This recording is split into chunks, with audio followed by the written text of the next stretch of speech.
article in the introduction.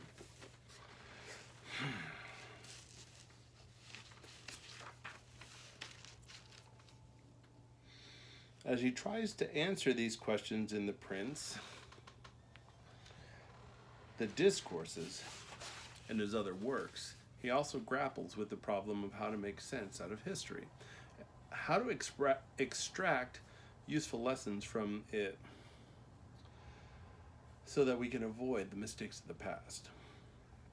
Although Machiavelli theorizes about politics throughout his works, he takes pains to separate what he is doing from the work of pure theorists. Thus, at the start of chapter 15 in The Prince, he distinguishes himself from those who have imagined republics and principalities for themselves, which have never been seen or known to exist in reality. Instead, he tells us, he writes about la verità effettuale della cosa, the effectual truth of the matter. By effectual truth, he means a truth about politics as well as about human nature that has an effect in the real world rather than something more purely speculative or contemplative. Although More's Utopia might seem to be the sort of work about an imaginary republic that Machiavelli is objecting to here, it was written in 1515 and 1516, some 2 years or so after Machiavelli started working on The Prince. Nevertheless, More's thought experiment about the best of all possible states grows out of a long tradition which Machiavelli surely knew. I might read that one next. More's Utopia. Of imagining ideal states and rulers, a tradition that stretches back into antiquity and that has Plato's Republic as one of its clear progenitors. Moreover, there was a genre of political writing to which both authors are responding in their books, a genre called the Speculum Principis, the mirror for princes, in which authors composed idealized portraits of princes and their duties in order to offer instruction to rulers and rulers in training. The great Dutch humanist Desiderius Erasmus had written just such a volume, the Instituto Principis Christiani, the education of a Christian prince, for Charles V, and published it in 1516. Like many works in this genre that stretch back well into the Middle Ages, Erasmus's book offers sober advice, stressing the importance of Judeo-Christian morality as the basis for governing, while More's Utopia fits quite comfortably into this genre in many ways. Machiavelli's Prince can almost be read as a parody of its idealistic moralizing, for his book repeatedly underscores the gap between morality and politics, insisting that a prince who tries to do good in a world full of bad people will inevitably come to grief. Machiavelli takes the name of this genre seriously. He tries to reflect in the mirror of his book what real princes do and must do in the real world if they are to obtain and maintain political power. In keeping with his preference for an effectual truth that bears fruit in the real world, Machiavelli stresses the importance of judging human beings and their deeds in terms of how things turn out in the end. This is not the same thing as saying that the end justifies the means, although sometimes Machiavelli is interpreted that way. Revealingly, in chapter 18 of The Prince, How Princes Must Keep Their Word, he uses a phrase that shows just how different his thought is on his subject. The phrase occurs just after Machiavelli has declared that a prince must appear to be all mercy, all loyalty, all sincerity, all humanity, all religion, although he need not actually have any of those qualities. The reason is that men in general judge things by appearances, and that few who may perceive the truth will be overwhelmed by the many who do not. Moreover, he continues, in the actions of men, and especially of princes, where there is no court of appeal, one looks at the outcome. One looks at the outcome. Se guarda al fine. Machiavelli's statement here may seem to suggest that he is saying that the end or outcome justifies whatever the prince might use to achieve it. In other words, that a good end makes even the most wicked means morally acceptable. But what he is really saying is that people will judge a prince's means to be good as long as he succeeds and the outcome is beneficial to them. Machiavelli admits both here and in his works generally that morality may be a good thing, but it is not what drives people's behavior in the real world. What he is not saying, however, is also important, for by not declaring that the end justifies the means for the prince, he is not offering the prince a convenient way out of the moral dilemma he faces, which results from the fact that if he wants to gain and keep political power, he has to do despicable things that cannot really be justified morally by the end he pursues. If one could argue that a prince who does evil does it simply in order to bring about some greater moral good, defined as, say, political stability or economic welfare, then his problem would vanish. Such a move was precisely the one made by political theorists in Machiavelli's wake, who came up with the idea of ragione di Stato or raison d'etat, namely that some serious and morally unimpeachable reason of state could justify the most criminally culpable acts. By contrast, what Machiavelli is saying is harder, more uncomfortable, more thought-provoking, and more cynical. Sometimes the prince must do evil simply because he cannot gain or preserve power otherwise. But as long as he succeeds and people benefit from it, they will not be upset.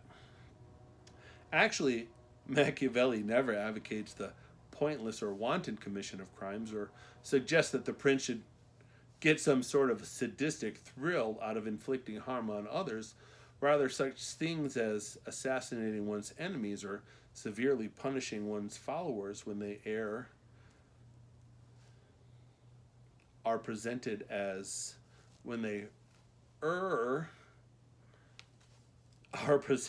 necessities, duties almost, that are imposed upon the prince, for if he did not act in that way, he would run the risk of losing power. Thus, in chapter 15, just as Machiavelli tells us that he is not interested in imaginary republics, but in the effectual truth of the matter. The effectual truth of the matter. He goes on to say that a man who abandons what is done for what ought to be done learns his ruin rather than his preservation, because a man, this is all in quotes, because a man who wants to make a profession of goodness in everything is bound to come to ruin among so many who are not good. End quote. That's a long one. He then concludes that a prince must learn how not to be good and to use this knowledge and not use it as necessity dictates. What he says here acknowledges the importance of morality and goodness, even as it also acknowledges perhaps, with a rueful sigh, that such things must be set aside if political necessity dictates otherwise. Indeed, considering that Machiavelli often says directly that human beings are a wicked lot and that he has been caricatured as a gleeful advocate of evil, the fact that he goes out of his way to say that a prince must learn how not to be good almost comes as a shock, for it suggests that he sees some fundamental tendency toward decency in human beings who must overcome an enormous inner resistance in order to do evil. The full complexity of Machiavelli's response to the problem of squaring morality with political effectiveness can be seen in his assessment of Ferdinand of Aragon's accomplishments. In chapter 21 of The Prince, which is concerned with how princes must do striking and unusual things, he calls them rare, in order to acquire the esteem or prestige necessary to rule. The first example is that of Ferdinand, who started out merely as King of Aragon, but became the King of Spain, and extended his dominion to Naples and even to part of France, declaring that if you consider his actions, you will find them, this is all under quotes, you'll find them all very great and some even extraordinary, end quote. Machiavelli mentions how Ferdinand manipulated the barons of Castile to keep them from rebelling against him, how he obtained money from the church to fund his army, and how he used religion as a pretext to extend his empire. He then concludes on the positive note that Ferdinand has always done great deeds in which he contrived and which have always kept his subjects' minds in suspense and amazed and occupied with their outcome. Ferdinand thus seems an ideal prince, according to Machiavelli's standards, ruthless, cunning, energetic, larger than life. And yet, in the middle of this celebration, when he notes how Ferdinand used religion to further his aims, the first example given is one whose morally problematic status Machiavelli himself underscores. In order to be able to undertake greater enterprises, always making use of religion, Ferdinand, in parentheses, or brackets, devoted himself to the pious cruelty of driving the Marranos out of his kingdom and despoiling them. This example could not be more pitiful or rare, end quote. Machiavelli's sentence starts out as praise. Ferdinand is one of those admirably cunning princes who know how important it is to appear religious. But then the reader is surprised to read that Ferdinand's treatment of the Marranos, his expulsion of converted Jews and Moors from Spain in 1502, was a pious cruelty. If Machiavelli had spoken of it as a pious act in italics, there would be no problem. Ferdinand would simply be a clever trickster who knows how to use religion, and Machiavelli's adjective could be read as either straightforward praise or delicious irony. However, since pious qualifies cruelty, the reader suddenly sees things not from Ferdinand's perspective, but from that of his victims, and lest one should think this is a slip of the pen on Machiavelli's part, he repeats the procedure at the end of the sentence. This time he does not merely praise Ferdinand's example, that is his exemplary action, as something rare, but also calls it pitiful. Thus again, preventing the reader from feeling an uncomplicated admiration for the Spanish king's political astuteness, untouched by any sort of moral qualm. Although the passage is generally filled with praise, cruelty and pitiful introduce jarring notes into the presentation of Ferdinand, and if they do not undermine his status as an ideal prince, at the very least, they make the reader feel some sort of moral hesitation in responding to him. There is one other way in which Machiavelli complicates the relationship between morality and politics. In chapter 8 of The Prince, he considers those who became princes through crimes and offers an extremely complicated assessment of the two figures he uses as examples. The first of whom, Agathocles of Syracuse, will be looked at closely here.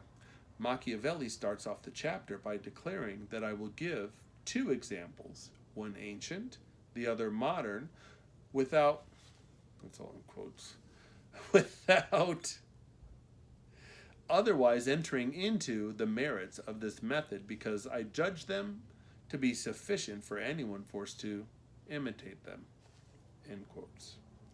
Essentially, he seems to be shying away from making a straightforward moral pronouncement here for the use of crimes to acquire a principality. He will not debate the merits, the demerits of such actions, because considering such things as the prince's situation, human nature, and the goal of achieving and maintaining political power, it is sometimes simply what he has to do. Clearly, Machiavelli dislikes making such recommendations, but he seems about to do so, albeit perhaps while holding his nose. And yet, although he then goes on to say many positive things about Agathocles,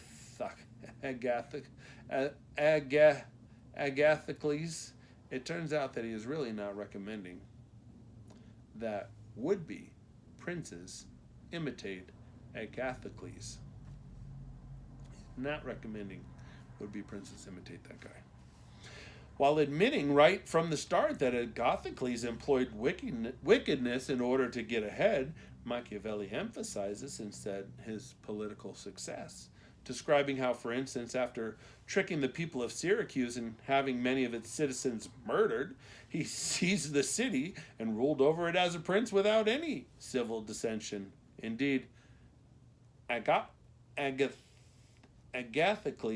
brutal Agathocles is, positive, possessive apostrophe s, brutal acts ensured his control and allowed him to not just defend Syracuse from the Carthaginians, but eventually to force them to make peace and leave Sicily in his hands. Thus far, it seems as though Machiavelli wants his readers to overlook or at least tolerate Agathocles' wickedness, just as they were to accept Cesare Borgia's betrayal and killing of his lieutenant Ramiro de Orco in the preceding chapter.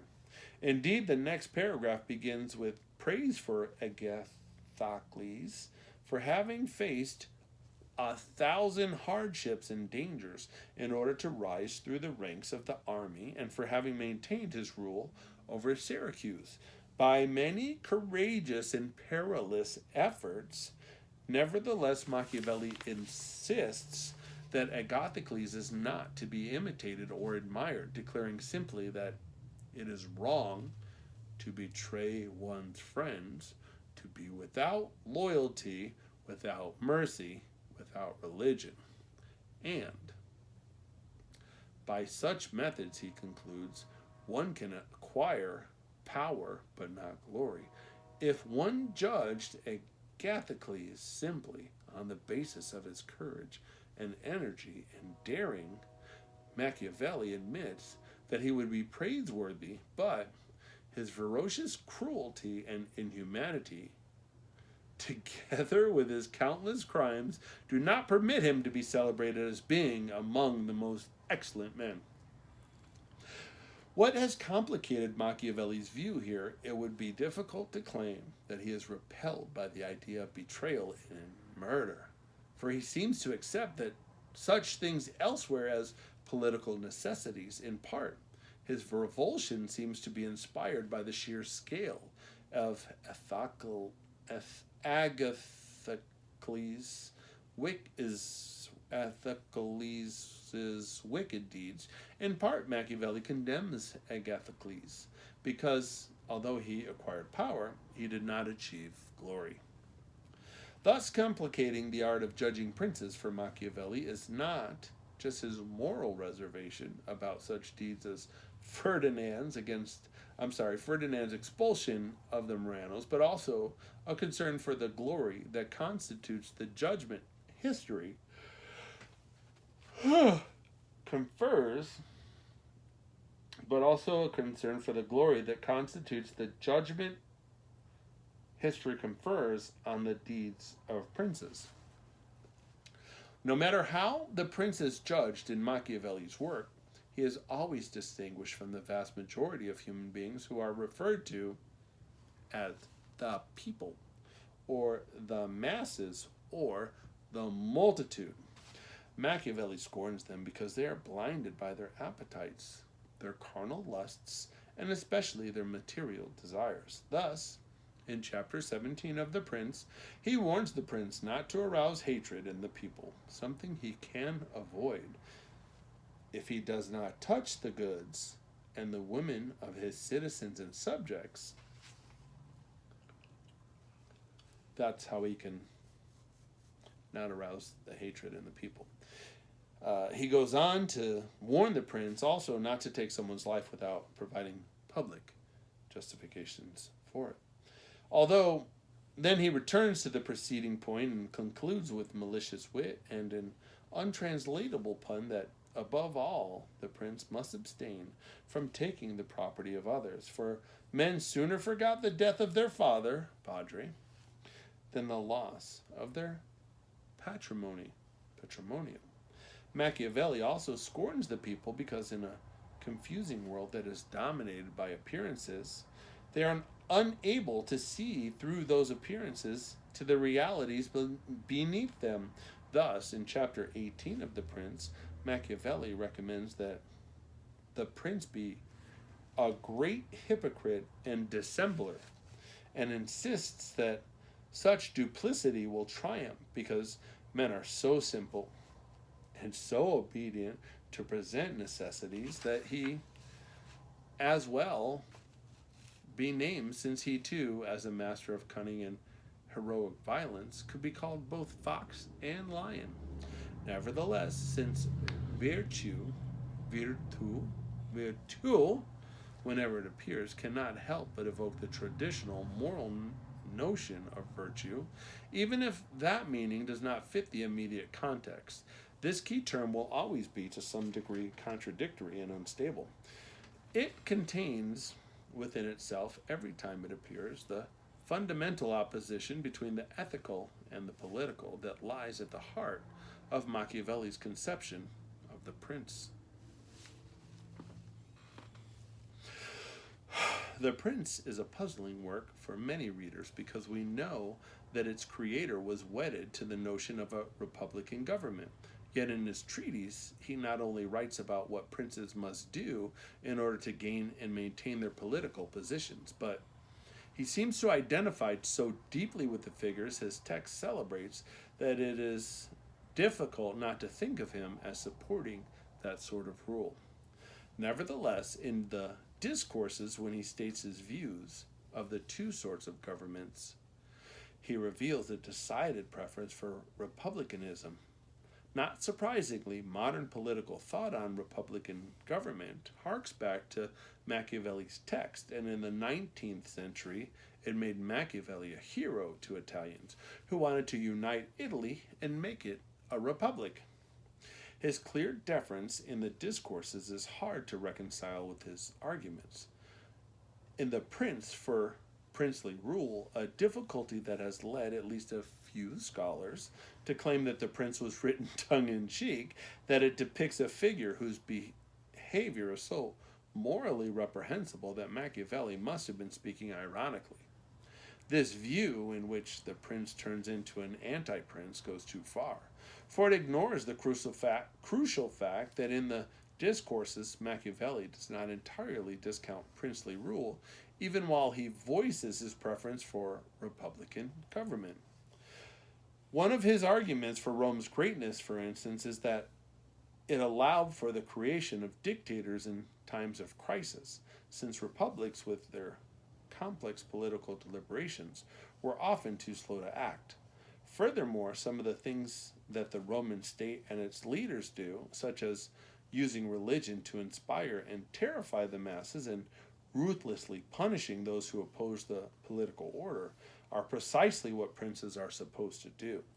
Most important, perhaps, Machiavelli says very clearly that although republics will last longer than principalities, in order to establish a state or to re-establish one that has degenerated, there must be a single man, a founder or lawyer or lawgiver, a prince, to take on the task. And thus, in the early chapters of the discourses, he celebrates the first kings of Rome, such as Romulus and Numa, every bit as much as he later celebrates republican heroes such as Brutus.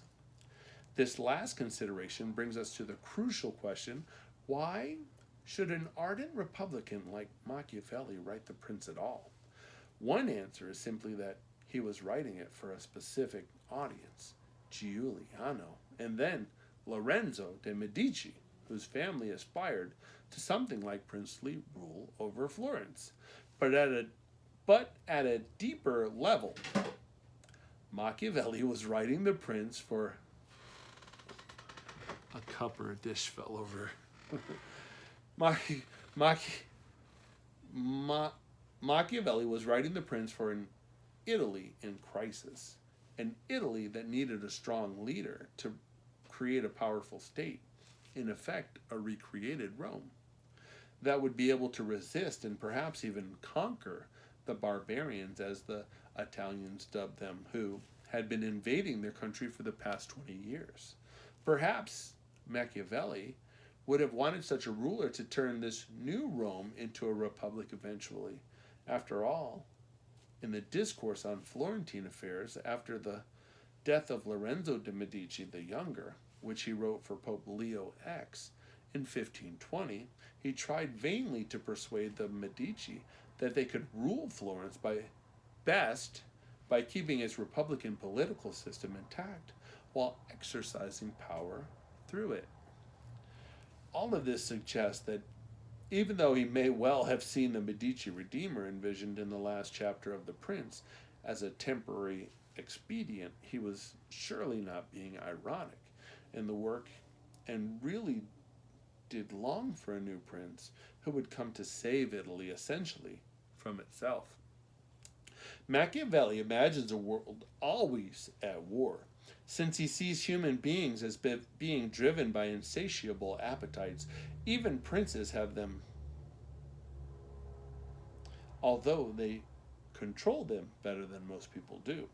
And since the means to satisfy those appetites are finite and thus insufficient, conflict and competition are inevitable at every level, from individuals through towns and cities up to nations and empires.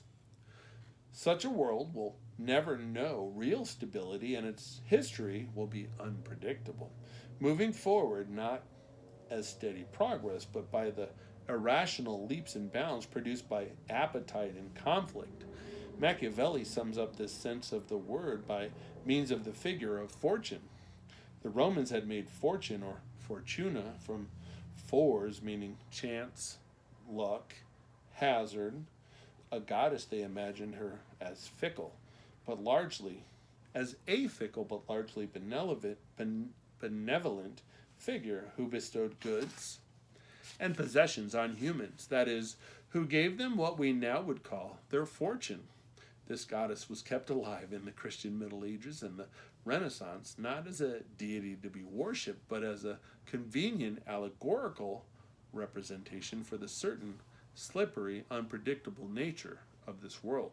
However, if fortune was a relatively positive figure for the Romans, she was much less so in later ages. She was an expression of people's anxieties and fears more than their hopes, a foil to their vision of the sure and stable nature of the divine. In a Christian universe, fortune's acts had to be consistent with God's will.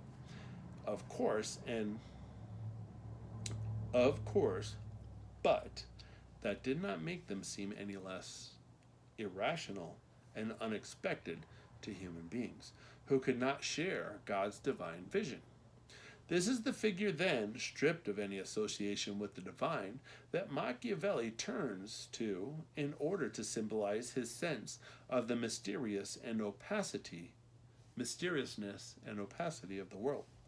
The unpredictable movement of history, the fact that events are so often beyond the control of human reason. For example, near the end of chapter 21, the prince, Machiavelli presents this pessimistic view clearly when he declares that no course of action will ever be completely sure and free of problems. For this is the nature of things, that one never strives to avoid one difficulty without running into another. But prudence consists in knowing how to recognize the difficulties and choosing the least bad one as good. Let's go back to it's a really long sentence, but it's probably better to read it again. For example, near the end of chapter 21 of The Prince, Machiavelli presents this pessimistic view clearly when he declares that no course of action will ever be completely sure and free of problems. For this is the nature of things, that one never strives to avoid one difficulty without running into another. But prudence consists in knowing how to recognize the difficulties and choosing the least bad one as good. Machiavelli devotes the entire 25th chapter of The Prince to the subject of fortune and uses two different images to depict it. First, he compares it to a raging river or a flood that overwhelms everything in its path, although this image would seem to suggest that there is little humans can do to oppose such a mighty force. Machiavelli's view is quite different, for he insists that dikes and embankments can be built to channel the river before it floods. In other words, by means of prudence and foresight and rational planning, fortune can be dealt with, at least to some degree. In fact, Machiavelli speaks in mathematical terms of being able to do so at least 50% of the time. This notion of controlling fortune's power by building dikes fits perfectly the imagery he uses throughout The Prince to describe the prince and his activities. For he imagines that figure as a builder or architect whose grand construction is the state.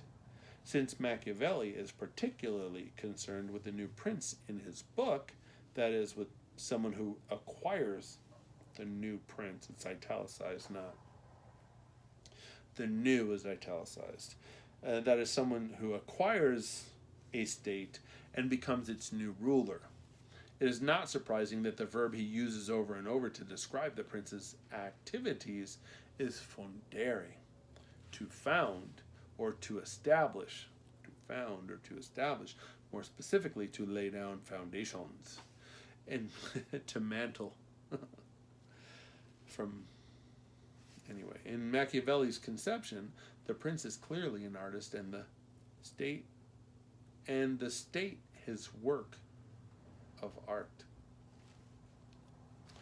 The other image Machiavelli uses for fortune is more traditional, but he does not mention it until the end of the chapter.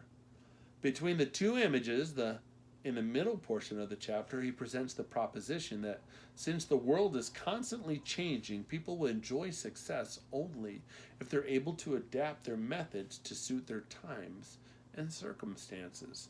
This means that two persons can use quite different methods and can both succeed simply because they live at different times or in different circumstances. It also means that if one person works in one way, sooner or later that person will fail because the times will have changed and will no longer harmonize with the methods being employed. In order to illustrate this last statement, Machiavelli devotes a long paragraph to a single, somewhat surprising example, that of Pope Julius II. Julius's nature was such, says Machiavelli, that he always acted impetuously. But since the times were such that impetuosity was necessary, he succeeded in all of his undertakings. What is surprising about this example is that one expects Machiavelli to go on and say that the Pope finally failed because the prudence and restraint he lacked became necessary at some point. However, Machiavelli cannot say this simply because he admits Julius was always successful.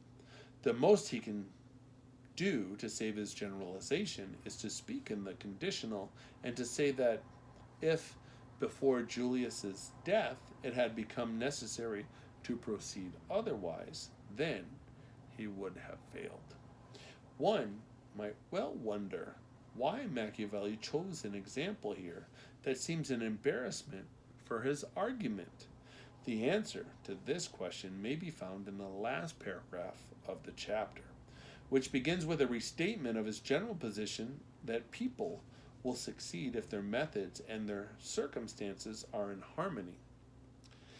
He could leave it at that, but instead he then makes an illogical leap, albeit one that seems to derive from what he has just said about Julius II. I certainly think this, he proclaims, that it is better to be impetuous than cautious.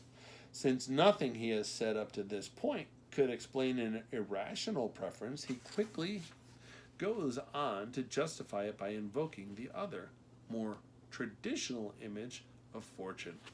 Fortune is a woman, he says, and it is necessary, if you wish to keep her down, to beat her and knock her about.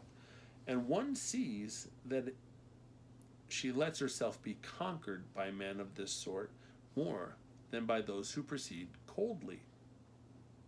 And I've read that quote a couple times already. And therefore, like a woman, she is always the friend of the young, because they are less cautious, fiercer, and command her with more audacity. Fortune here is, of course, a version of the traditional goddess, but what is striking about this passage is Machiavelli's vision of the prince manhandling her in order to make her bow to his wishes, a vision that he uses to validate his preference for impetuosity and violence over caution and restraint. In light of this vision, which concludes the chapter, Machiavelli's earlier use of the example of Julius II does not seem so very strange at all. The only difference is that the clever prince will choose to be violent and impetuous, whereas Julius II could not help but be that way. This final version from chapter 25 of The Prince is not just striking and original, but disturbing too. For it justifies, albeit at a symbolic level, the use of male violence against women. It testifies to a misogynistic aspect of Machiavelli's thought that complements his selection of virtue as the key term for defining the prince's behavior. For no matter what specific meanings of that world may be in play, it always connotes manliness, which realizes itself in marital action and makes equal use of force and fraud. Nevertheless, although he primarily focuses on men in his writings, since men were the chief actors on the stage of history from antiquity to the Renaissance, Machiavelli does not present virtue as an exclusively masculine trait. In two of his comedies, his original masterpiece, The Mandrake Root and Clesia, which is a loose translation of Plautus's Casina, he presents us with shrewd, calculating women who are unmistakably the equals of the men around them, and in the discourses, he offers a memorable example of a woman whose courage and daring and disregard for convention would make her any prince's equal. In the sixth chapter of Book 3 of that work, which is dedicated to conspiracies, Machiavelli discusses the various difficulties conspirators will have after they have succeeded in killing the person they were plotting against. One of which is their mistakenly allowing someone else to live on who might take vengeance on them.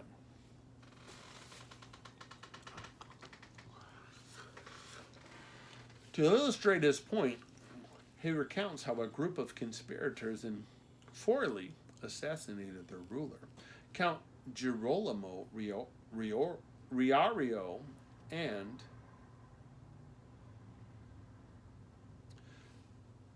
he recounts how a group of conspirators in Forli assassinated their ruler, Count Girolamo Riario, and took his wife and children prisoner, but were unable to seize the castle that dominated the town. His wife Caterina told them if they let her go to the castle, she would persuade its defenders to surrender, and that she would leave her children behind as security. Once inside, however, Caterina climbed up on the walls and threatened the conspirators with vengeance for the slaying of her husband. Then says Machiavelli, in order to demonstrate that she was not concerned about her children, she showed them her genitalia, saying that she still has the means to make more of them. Her cunning fierceness and defiance here are a clear display of princely virtue, and they have the desired effect on the conspirators. Perceiving their mistake, they wind up suffering the punishment of perpetual exile because of their lack of prudence. Machiavelli also qualifies in other ways the optimistic assessment of virtue and its power that he made in chapter 25 of The Prince. He must have believed in that power to some extent, for if he did not, if he felt that all action was essentially futile, then he would hardly have any reason to have written what he did. Nevertheless, in other passages, he claims the claims he makes about the power of princely action are much more restrained. For instance, in his account of the life of Castruccio Castracani, a condottiere or mercenary military leader from the Tuscan town of Lucca, who repeatedly beat the Florentines in the early 14th century and almost conquered their city, he introduces the story with a statement about the superior power of fortune and about how Castruccio began life as a foundling because fortune wanted to demonstrate to the world that she and not prudence is the one who makes men great, starts showing her power at a time when prudence cannot have any part in the matter, but rather everything has to be acknowledged as coming from her. Machiavelli also acknowledges the superior power of fortune in the 29th chapter of Book 2 of the Discourses, which has the revealing title, Fortune blinds men's minds when she does not want them to oppose her designs. There he declares that men can assist fortune but not oppose her. They can weave the warp of her designs but not break it. Lest this appear too gloomy a prospect, he immediately adds, they should certainly never abandon the struggle, for since they do not know her purpose, and since she goes by crooked and unknown roads, they always have hope. In having hope, they should never give up. Thus, and although the famous, if not infamous, vision of the prince beating fortune at the end of chapter 25 of The Prince presents masculine virtue as more powerful than its feminine opponent, Machiavelli's thought is generally more complicated than that and actually tends to move in the opposite direction. Princes can only do as much as fortune allows them to do, and although he puts a positive spin on this concussion in the passage from the Discourses cited above, the very fact that he feels the need to put a positive spin on it evokes the very pessimism that he is trying to deny. In this regard, one should not forget that his two most exemplary princes, Cesare Borgia and Castruccio Castracani, both die and wind up being pronounced failures.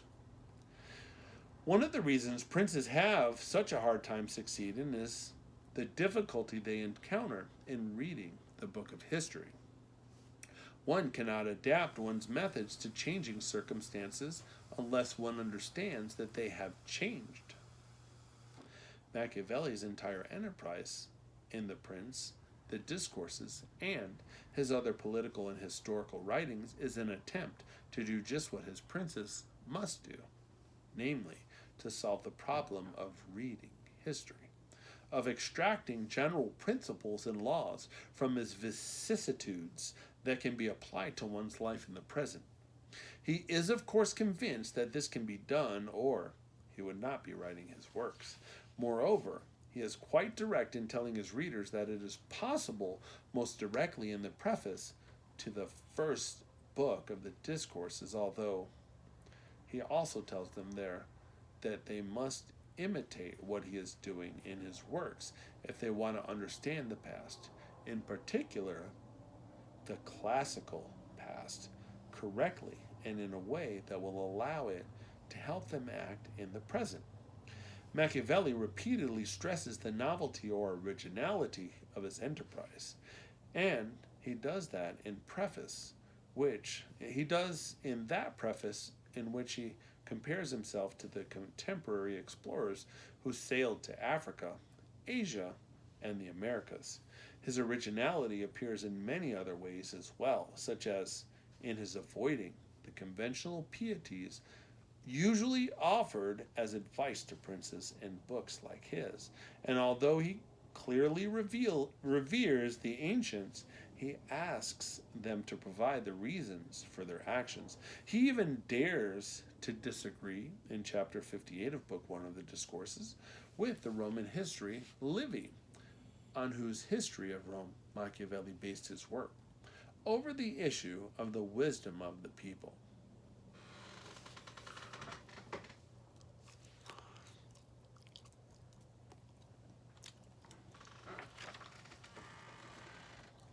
In general, Machiavelli is asking his readers to abandon their prejudices and preconceptions and to learn to analyze history in the dispassionate way he is doing in his books. As Machiavelli attempts to extract truth from history to serve as a guide for action in the world, he employs a number of different techniques that are essentially matters of style. For instance, he will sometimes distill the essence of what he has observed into generalizations that have the character of maxims or sayings. Here are a few examples. All armed prophets have been victorious, and the unarmed ones have come to ruin. The Prince, chapter 6. Men sooner forget the death of their father than the loss of their patrimony. Chapter 17. If men were all good, this precept about not keeping one's word would not be good, but since they are sadly wicked and would not keep their word to you, you also do not have to keep it to them. Chapter 18. And love is held together by a chain of obligation which, because men are sadly wicked, is broken at every opportunity to serve their self-interest. But fear is maintained by a dread of punishment which never abandons you. Chapter 17. This last example reveals another one of Machiavelli's characteristic stylistic practices, the use of binary oppositions in the process of analysis.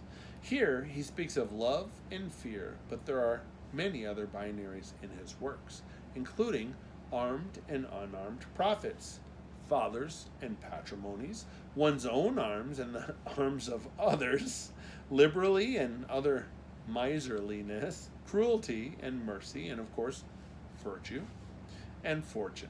Of course, those binaries expanded to 3 or 4 terms, as when he considers the differences among mercenary, auxiliary, and citizen armies. Although, even here, he prefers working with pairs, first pitting citizen armies against the other two, and then contrasting mercenaries and auxiliaries. Although his use of binaries might seem at first glance a reductive tendency in his thought, his analysis is seldom so simple as to turn on just one single bald opposition. Consider, for instance, the following passage that comes from chapter 9 of The Prince, in which he has been discussing, by means of another typical binary opposition, how one can become the prince of a state either with the aid of the people or with that of the nobility. Focusing on the latter, he then says that they should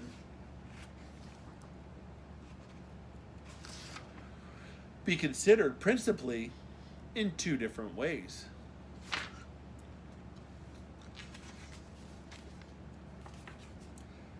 XXXVIII, page 38 of the introduction.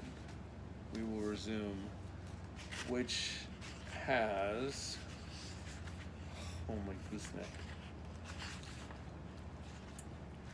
XLV, XLVI. What's that? 10, 20.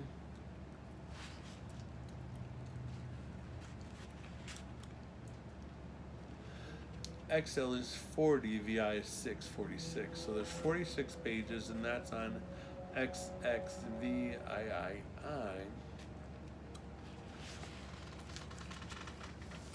Maybe I'll finish it. Hopefully the battery won't die. Okay, Google, what time is it? Okay, Google, maximum volume. Okay, Google, what time is it in Phoenix?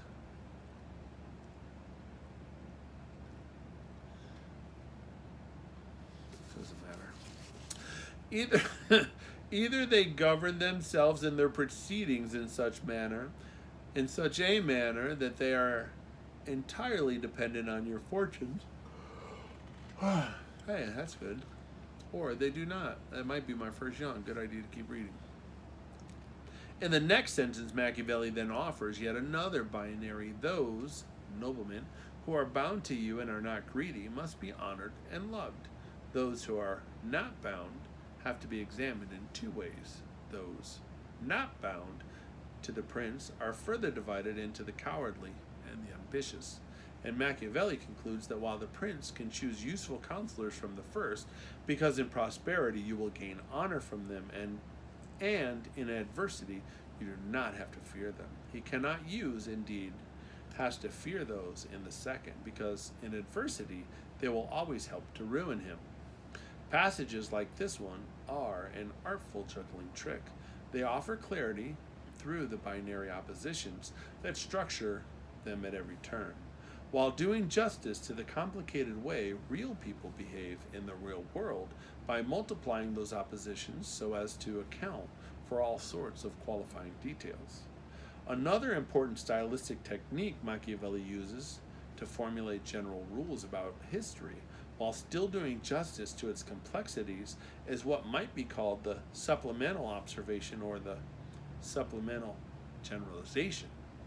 What he does in essence is to develop an argument, and then just when you think he's reaching a conclusion, to offer another observation or generalization that leads to a new and unexpected conclusion that provokes a more complicated and sometimes more comprehensive explanation for things.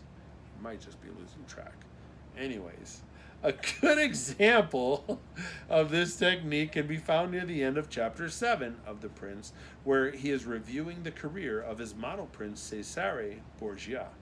Since Borgia depended on the armies of his father, Pope Alexander VI, to expand his domain, he had to worry about the possibility that his father could die, and the next pope might be hostile to him. Machiavelli specifies that Borgia had to do 4 things to guarantee his future, of which he had accomplished 3 before Alexander died. The 4th was to secure a power base large enough to let him withstand any sort of assault. A power base that would have included Tuscany as well as the Romagna. Machiavelli notes that Borgia was well on his way to success on this front, but then his father died, leaving him with only the state of the Romagna consolidated and with all the others up in the air. End of quote. Thus far, Machiavelli seems to be moving toward this conclusion. Borgia had to accomplish 4 things, and since he did only 3 of the 4, his failure was inevitable.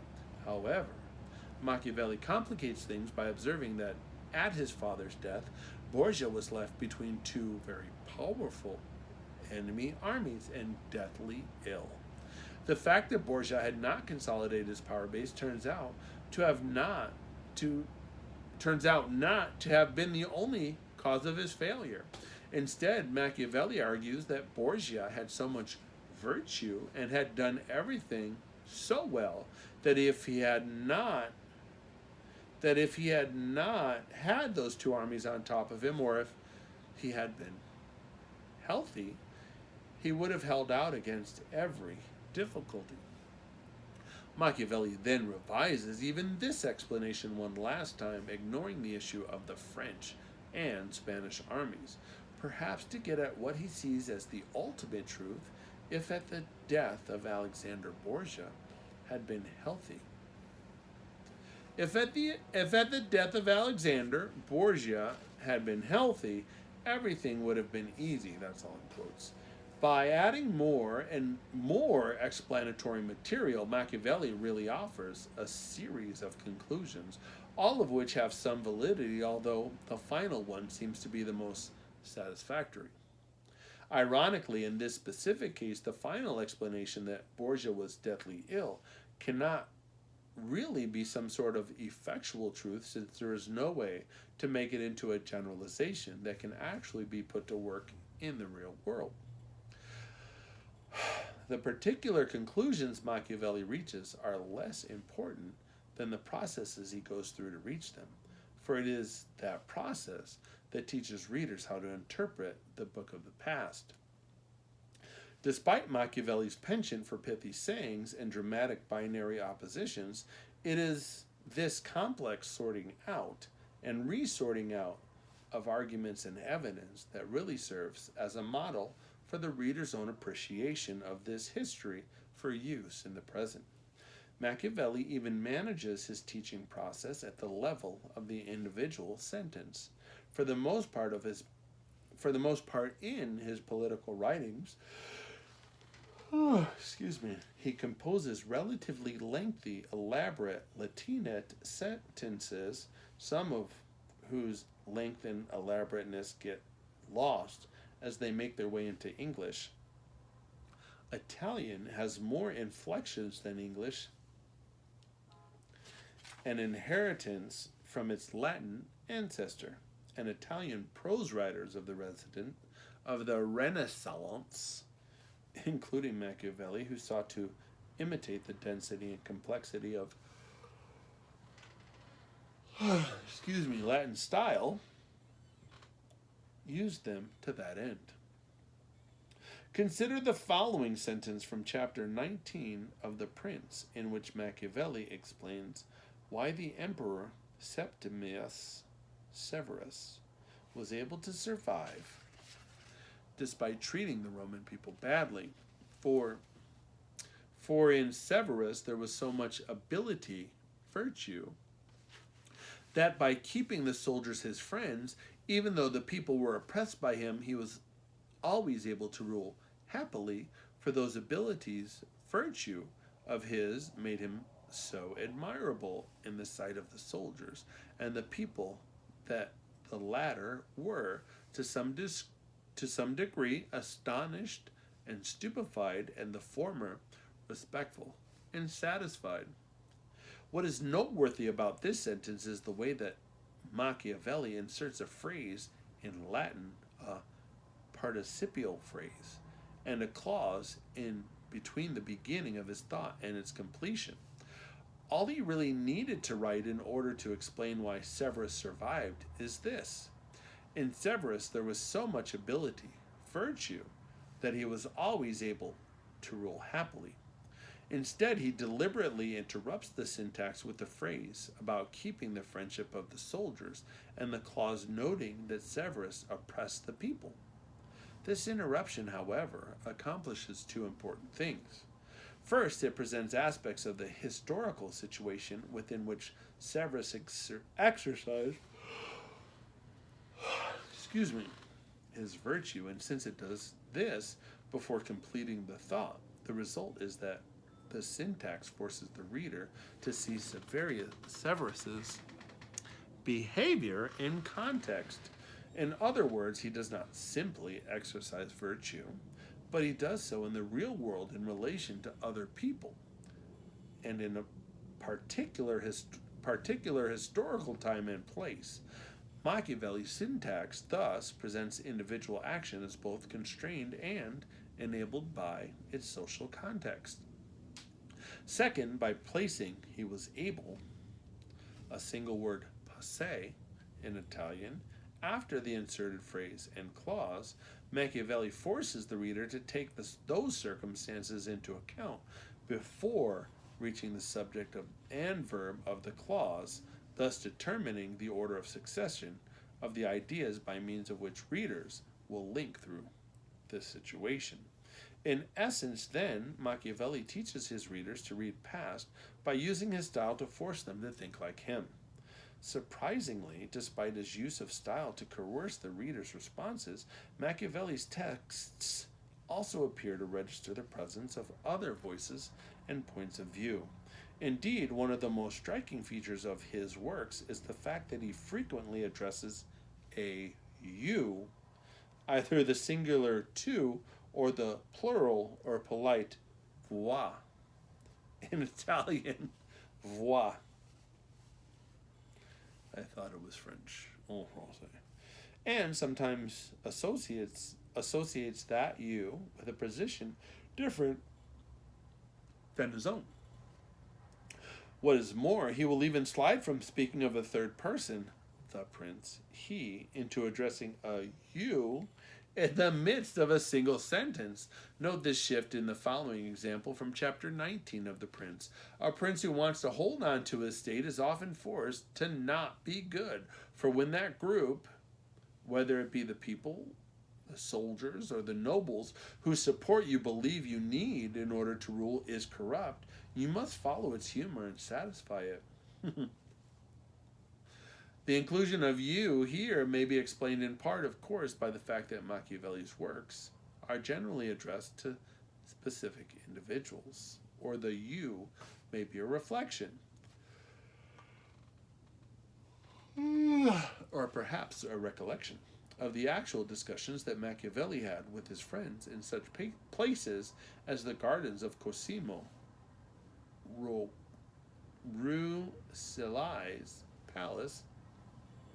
In either case, however, although this technique might seem to give Machiavelli's work a dialogic dimension, portraying them as exchanges among people with different viewpoints, ironically, the you is never allowed to articulate a viable alternative to Machiavelli's opinions, but is instead resoundingly refuted by him.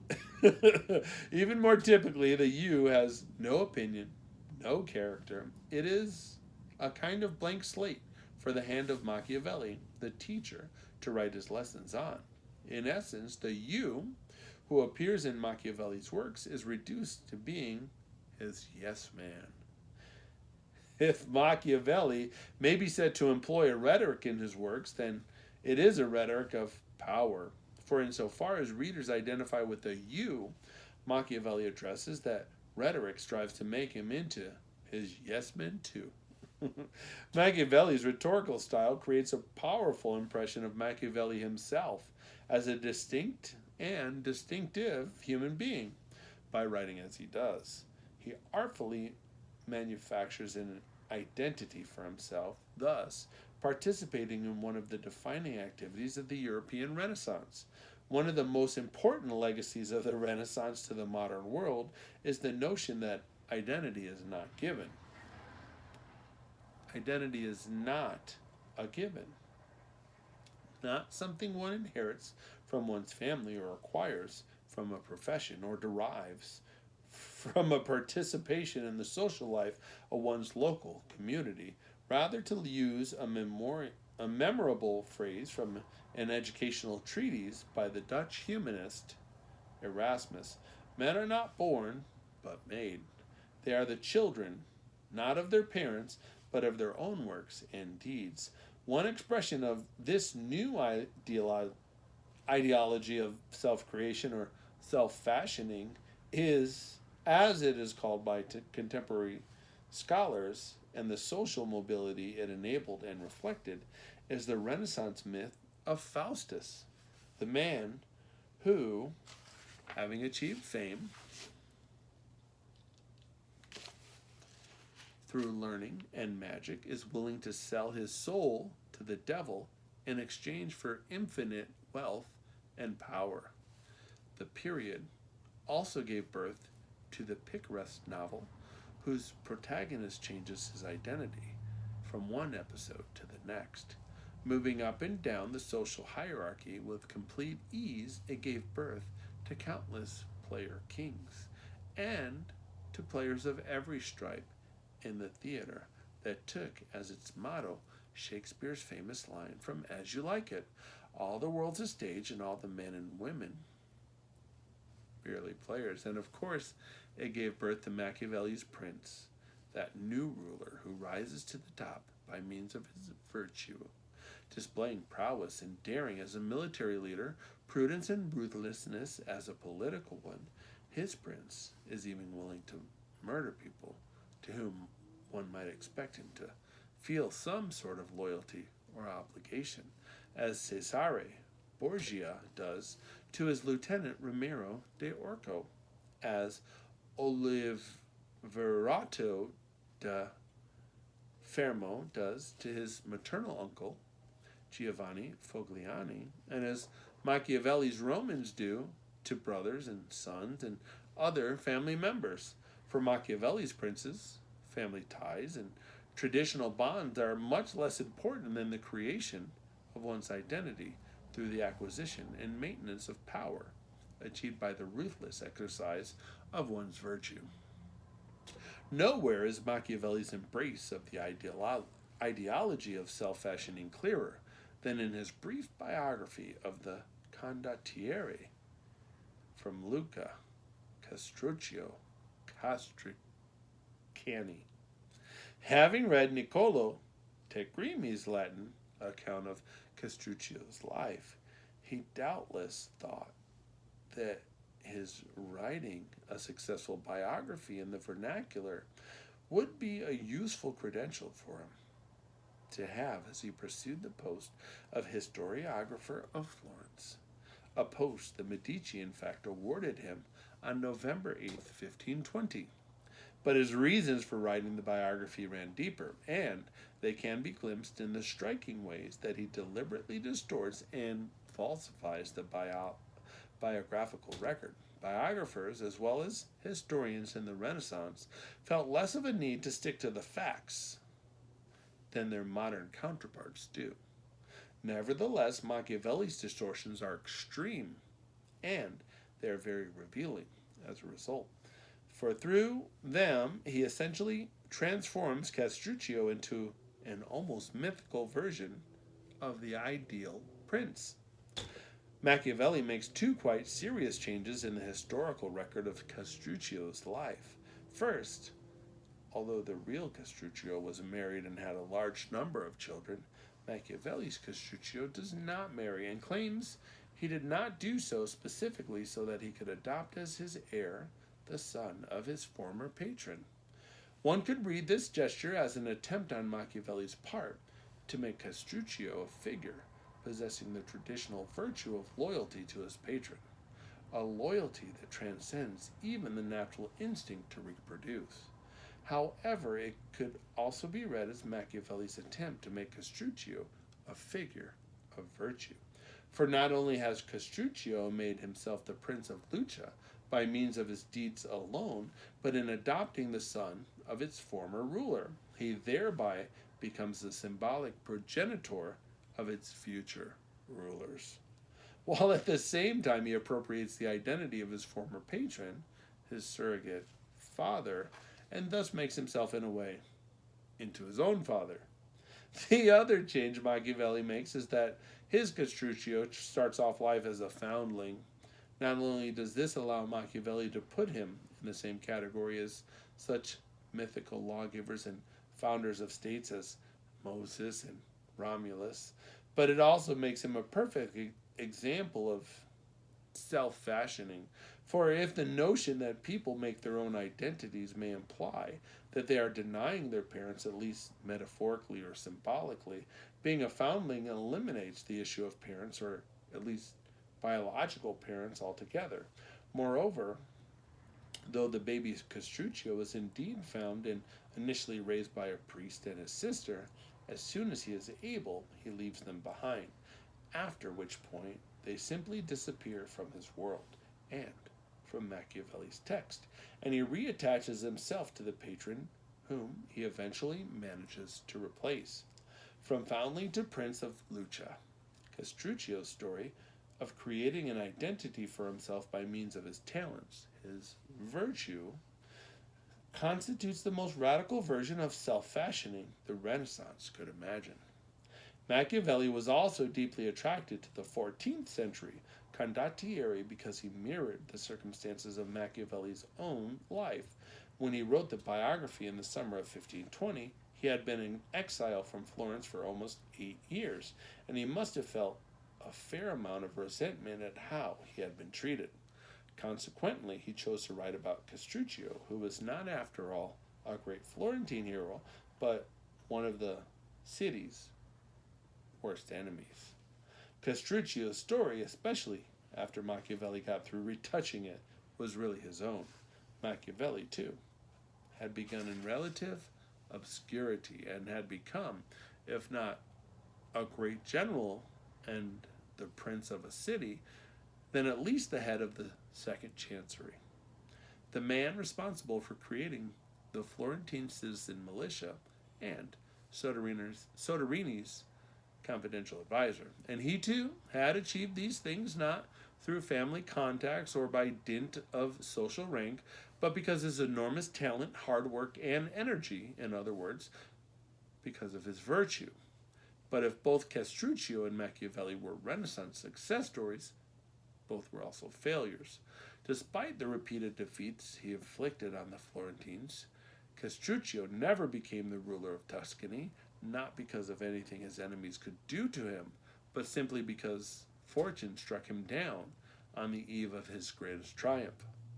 Although this looks simply like bad luck, Castruccio actually blamed himself for not having done better. If Castruccio's rise to power represents the optimistic side of Machiavelli's thought, his sudden fall speaks to Machiavelli's pessimism. A pessimism that was surely shaped by his own fall from power in 1512, and all the difficulties he had in getting back into the city he loved more dearly than his soul. Since he wrote the life of Castruccio while still in exile, its final sentence may really be an assessment of Machiavelli's own lot. While living, Castruccio was not inferior either to Philip of Macedonia, the father of Alexander, nor to Scipio of Rome, and without doubt he would have surpassed both if, in exchange for Lucca, he had Macedonia or Rome as his native land.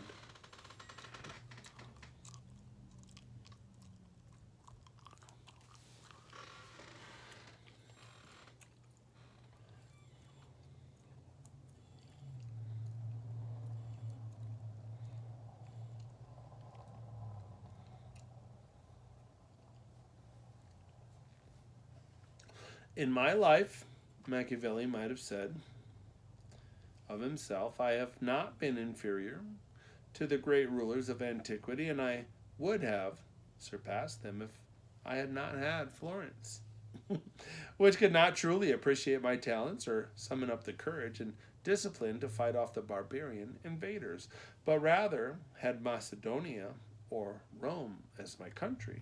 To be sure, in the last 7 years of his life, Machiavelli did regain some portion of the power and prestige he once enjoyed, but he never achieved again the centrality he had during the days of the Republic, and he died in bitterness, having been passed over by the leaders of the newly recreated Republic in 1527, just after the sack of Rome, which destroyed any hope that Italy might have had to preserve its independence from the larger nation states whose fatal invasions had begun some 33 years before. 5 stars at the bottom of that one.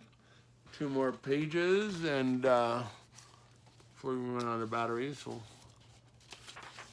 finish and begin on the next page. Maybe tomorrow.